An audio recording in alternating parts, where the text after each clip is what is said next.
Hello everyone, welcome to my channel. ఎవరైనా మొదటిసారి చూస్తుంటే ఛానల్ని సబ్స్క్రైబ్ చేసుకోండి. ఈ వీడియోలో నేను ఇంట్లోనే ఈజీగా పావ్ బాజీ ఎలా తయారు చేసుకోవాలో చూపిస్తున్నాను. అందుకు కావాల్సిన పదార్థాలు: బన్, సన్నగా తరిగిన ఉల్లిపాయ ముక్కలు, పచ్చిమిర్చి, టమాటా ముక్కలు, ఉడికించిన బంగాళాదుంప, బఠానీలు, కొత్తిమీర, కొద్దిగా కారం పొడి, ధనియాల పొడి, పసుపు, గరం మసాలా, పావ్ బాజీ మసాలా. ముందుగా ఉడికించిన బంగాళాదుంపను మెత్తగా స్మాష్ చేసుకోవాలి, అలాగే బఠానీని కూడా. ఇప్పుడు స్టవ్ పై కడాయి పెట్టి అందులో కొద్దిగా ఆయిల్ వేసుకోవాలి. ఆయిల్ వేడెక్కిన తర్వాత ముందుగా తరిగిన టమాటా ముక్కలు వేసి మగ్గనివ్వాలి. అవి కొద్దిగా మగ్గిన తర్వాత స్మాష్ చేసిన బంగాళాదుంపను, బఠానీలను వేసి మూడు బాగా కలపాలి. ఇప్పుడు ఇందులో కొద్దిగా ఉప్పు వేయాలి, పసుపు, కారం పొడి, పావ్ బాజీ మసాలా వేసుకొని బాగా కలుపుకోవాలి. బంగాళాదుంపను, బఠానీలను బాగా స్మాష్ చేసుకోవాలి.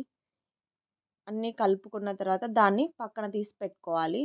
ఇప్పుడు స్టవ్ పై కడాయి పెట్టి కొద్దిగా ఆయిల్ వేసి సన్నగా తరిగిన ఉల్లిపాయ ముక్కలను వేసి బాగా వేపుకోవాలి. అందులోనే పచ్చిమిర్చి ముక్కలు కూడా వేసి కొద్దిగా ఉప్పు వేసి మూడింటిని బాగా కలుపుకోవాలి. అవి కాస్త ఫ్రై అయిన తర్వాత ఇప్పుడు ముందుగా తయారు చేసిన మిశ్రమాన్ని అందులో వేసి కొద్దిగా కారపొడి, ధనియాల పొడి, గరం మసాలా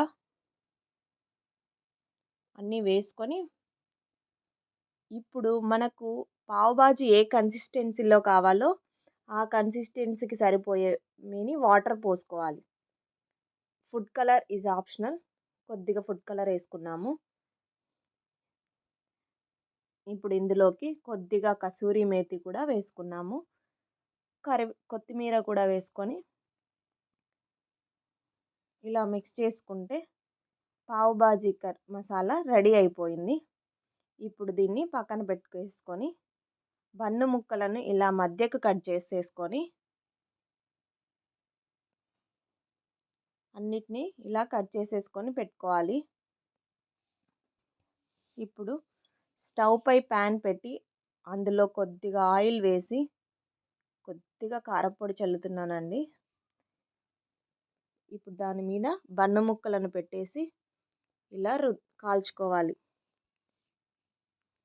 ఇలా మనం కట్ చేసిన అన్ని బన్నీ ముక్కలను కాల్చుకోవాలి. ఆయిల్ బదులు బటర్ యూస్ చేస్తే చాలా బాగుంటుంది. నేను బటర్ లేదు కాబట్టి ఆయిల్ యూస్ చేశాను. అంతే, ఎంతో రుచికరమైన పావ్ బాజీ రెడీ అయిపోయింది. ఇప్పుడు దీన్ని సర్వ్ చేసుకుంటే సరిపోతుంది.